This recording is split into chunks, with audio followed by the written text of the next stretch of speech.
Thank you very much. Thanks for the opportunity to speak. Thanks for everyone coming out. I know the last spot, that's a tough spot, but I'll try to keep you entertained. My name is Stephen Cohn. I'm a multiple-time founder.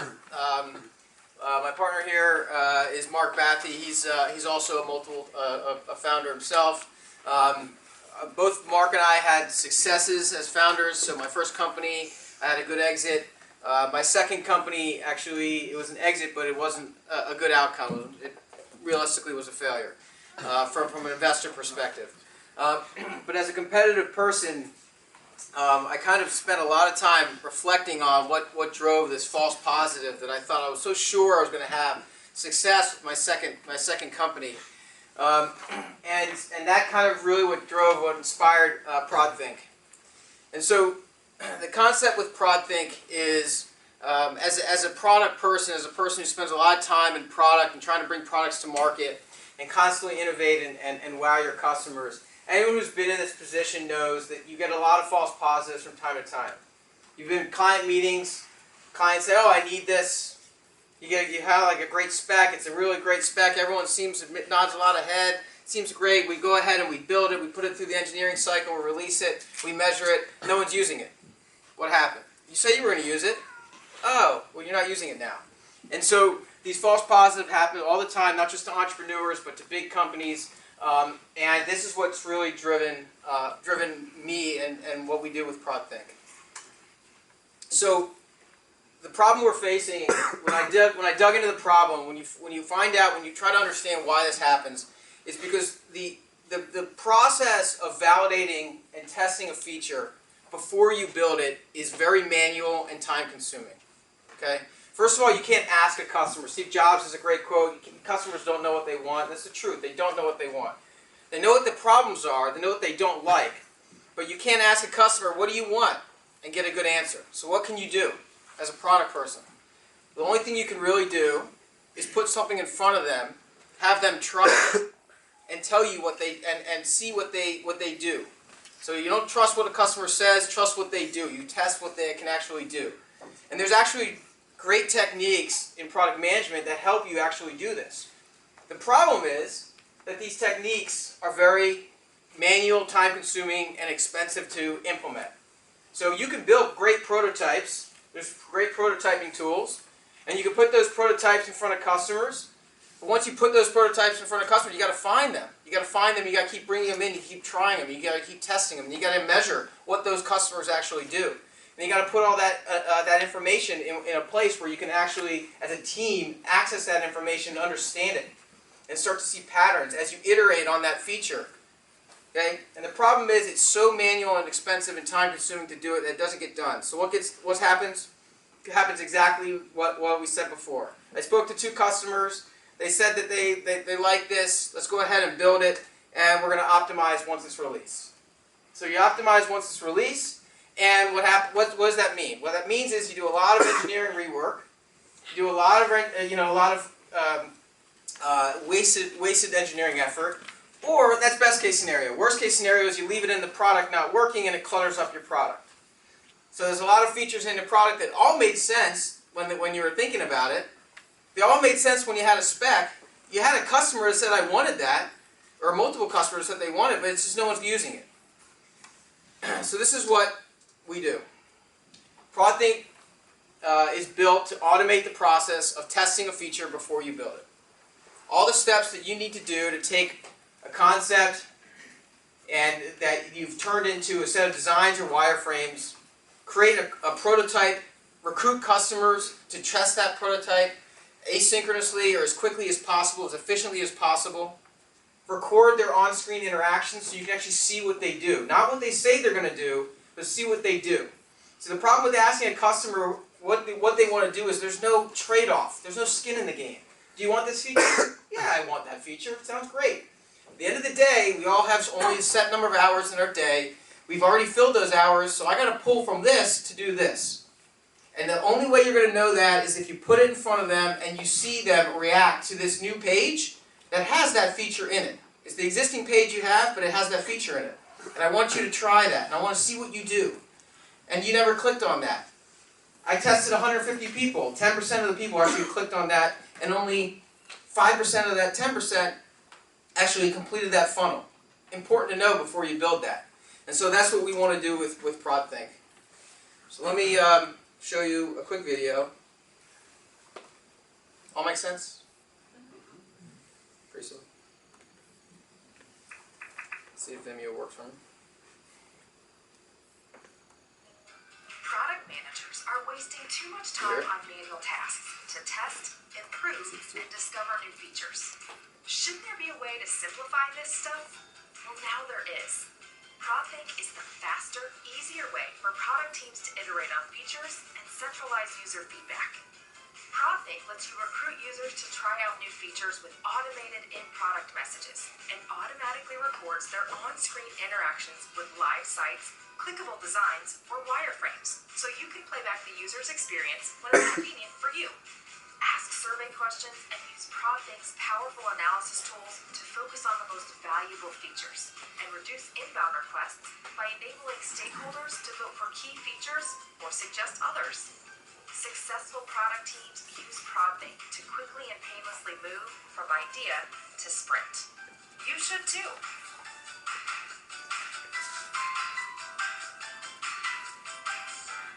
Okay, so from idea to sprint.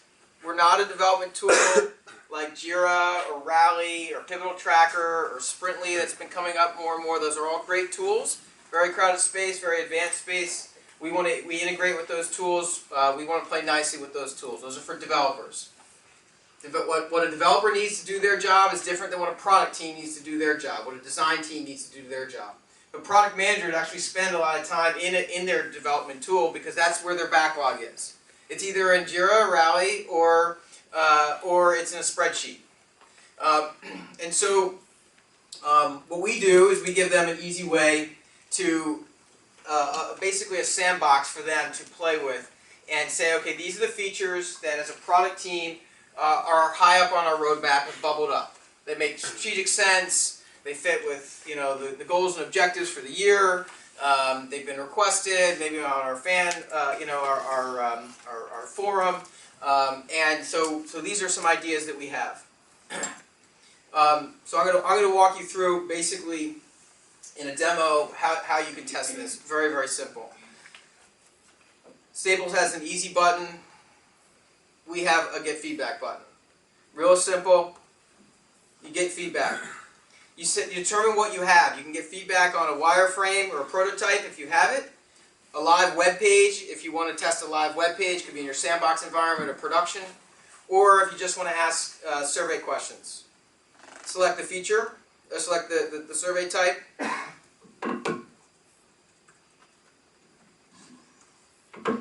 Name it. You pick the feature that you're getting feedback from. You either pick a prototype that you already have, or you can create a new prototype right in ProdThink. Simple. Select the designs. Works with PDFs or PNGs or PSDs. And you turn this into a clickable prototype with transitions. You can create hotspots on transitions that help that when implemented actually mimics a live site. So what I say is, okay, anyone who clicks here, I want to take them to the second page, and anyone who clicks in the survey feed, I want to take them into the third page, and I want to create a hover effect on this button so people know this is vote here. And you have all different ways of kind of creating transitions and turning this into a clickable prototype. And while it doesn't look like much with these green buttons on, well, I'll show you actually how when it looks like implemented. The transition's smooth. The only difference between this, a prototype, clickable prototype, and a production environment is frankly that the data is static versus real time. But you can actually create a full transition where you go from page to page to page for every little interaction you want on your set of designs with the prototype. Okay. All right. So let me go back now. I'm going to go back. I've gone through that process. I've created my prototype. When people come in, I want to tell them. I want to give them a message that this is a prototype, and we want you to vote on a feature. That's the task I want you to complete. I have a choice of whether I want to do follow-up questions. So after they've played with this prototype, I can say, you know, how valuable was it on a scale of 1 to 10? I can say, you know, did you find anything confusing? Text-based questions, multiple choice, whatever it is. Now I get to the point where now I got to find people to actually give me this feedback, to try this prototype and get this feedback from them. Now there's some companies who have a set of power users or, you know, whatever that they can send invites to, and that's just a simple invite process. You pick your users, you pick your segment of users, etc. But there's a lot of companies who actually don't.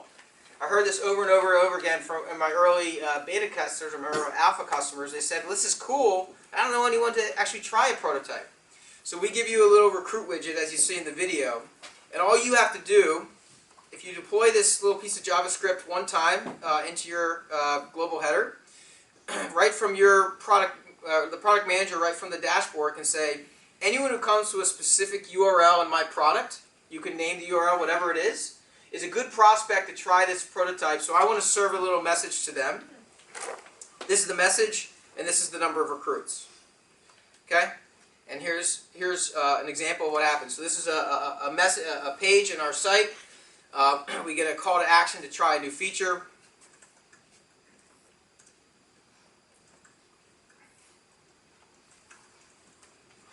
And as I try it, I'm automatically brought into the survey that I set up, including the prototype.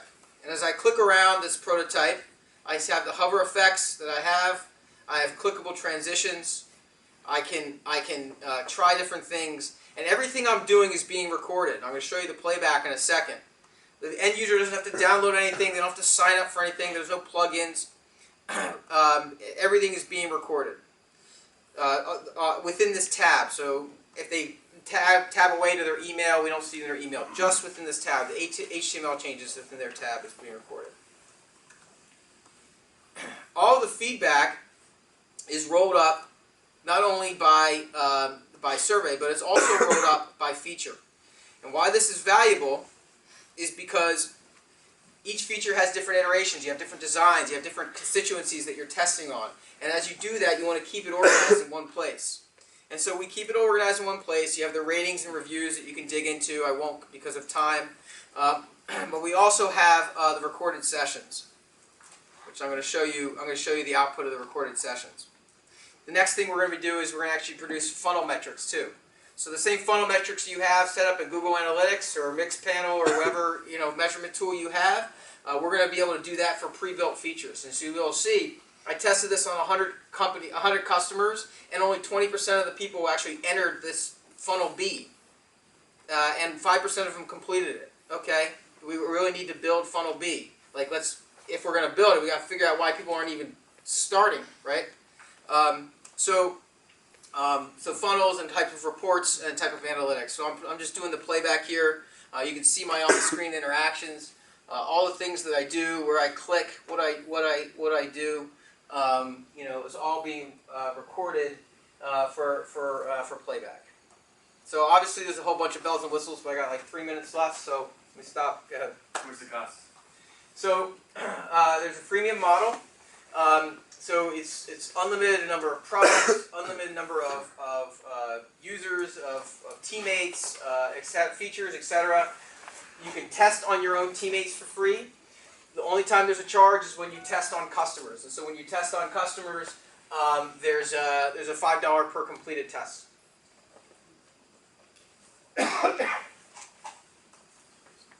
Please. So when we upload a design and we recruit a potential customer or whatever, like we're going to survey them. So the assumption is that they have a goal in mind, though, right? Meaning they have a task that they want. So my question is ultimately, there's going to be some sort of, how will they know, since they're not going to have a goal, how will they know how to navigate through it? I mean, they can navigate it, but how can I? So I went through it really quickly, but there's actually a place to leave an on-screen message for the end user. So when they click into the prototype, that on-screen message gets displayed automatically. Okay. And you can actually see, I can even show you in the playback, that there's an on-screen message here in a second that's, try this, vote on a roadmap feature as soon as it starts replaying. And so you can direct, that we're actually, in our new release coming up soon, we're actually making it even bigger and bolder and more prominent right in your front, where the product manager can leave a message for the end user to give them a little bit of guidance if they want to, please go, go through this funnel. But the idea is, it's not, when you're testing a feature or a product, you don't want to be directing a customer, because then they're just doing what you tell them to do. What you're trying to figure out is unguided, unaided. You're presented this visual, this UI. What do you want to do with it? And that's how you learn what a customer. That's how you learn what a customer really truly wants to do when they're back at their desk and you're not sitting in front of them. That's the power of asynchronous. Yeah. Can you test on users that are not part of your team or have visited your website? Yeah, so that's what the recruit widget would do. Is it just could be you just peg it to a certain URL in your product, and it pops on that URL until you fill the quota. So you say I only want to test on 20 people. It only shows that modal, that recruit widget, until the 20 people are filled, and then it stops showing. But even if they didn't go to that URL, like just a random user? So the way so you can send an email to a user, which I didn't show because of the time, but the way the recruit widget works is it's targeted by specific users. So let me give you why that makes sense.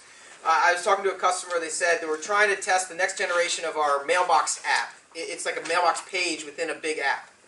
So they don't want to just test anyone who comes to the homepage. Hey, you want to try out our mailbox new version? They want to test people when they're in the mailbox, right? Because those are people who are users of that feature and are more inclined. They're in there. Maybe they have the frustrations already. Do you want to see the next generation of this feature? Sounds cool. And that's when they can get the highest performance on the click on the conversion. Do you learn anything about the users? Meaning, like, do they enter what their job title is or anything like that? Yeah, so we have, I didn't show, we have ability to add in segmentation information. Right now, it's a manual CSV upload from your database. So if you download, the data from your database, we actually will report and you can filter. You'll be able to say, like, I want to see just the people who are in this customer segment, how they responded, or that customer segment. Down the line, we're going to expose our API, so you won't have to do a CSV upload, and it'll automatically do that to see the segmentation information. Hi, will you be able to handle mobile and touch interfaces? Yes. So right now it's been optimized for desktop. The screen recording actually works in mobile. The recruit widget doesn't work in mobile, so we're not selling mobile right now. But if you send it via email, the screen recording does work in mobile now. Yeah, mobile web, not app. So you use this application for sort of like a first round validation of the future for the next phase? Is that what Yeah, I mean, anytime you have a set of design, I mean, we would sit between design and build, like, and so anytime you have a new iteration of designs that you want to get feedback on, your options are to bring people into your office, which about a third of the companies do that I talk to. They literally bring people in. Probabilistically. Huh? Probabilistically, from a probability point of view, how accurate would you say is this? Oh, how? Deterministic it is. Well, so I don't have a degree of confidence interval. Here's the way I look at it. If you put a high fidelity prototype in front of a customer and you let them play with it, and they don't enter a funnel, with enough testers, they're probably not. The difference isn't whether there's a database behind it, right? It's just the feature, the way that it's executed, isn't compelling to them, right? If they break in the middle of the funnel, they abandon that funnel. It doesn't matter whether it's HTML or a clickable design. They're breaking in the middle of that funnel because it's not compelling to them. That next experience is not compelling. So it's directional, right? And so what you're trying to do, I'm not saying you would never optimize post-build if you use ProdThink. Of course you would. But the point is, what you want to avoid in product management is the huge failures, right? Or you want to try to sift through to find the home runs, right? And then make those a part, the core part of your design. And that's what this type of testing will help you do. And it's literally effortless. You can upload it, 10 minutes worth of work, and if you have any type of traffic to your site, within hours you'll have 20 people test out that prototype. The other way to do it is literally what I hear when I talk to companies, how they do this now, is the best practice right now is you have people come into your office, sit in your office, they record them with a video camera, or they set up some sort of elaborate thing, they upload those to a Dropbox and a wiki, and it's like, you know, if you want to spend all that time and money doing that, you know, you can get similar results. But this is $5 a test, it's automated. One more, okay. Is there a way to do A/B testing? Yep. Does everyone automatically have to take the same test? Yeah, so here's the I'll show you what we do now, and I can tell you what we're doing soon. So right now what we do, the way you would do A/B testing is underneath each version, each feature, we have all the different versions. And so you can say, like, this is version 1.2, or this is for my recruited, this is one I showed internal, this is the one I showed New York Enterprise Tech Meetup, etc. So that's how you would A/B test. So you won't have one version where you have 4 different prototypes and we just randomly do that.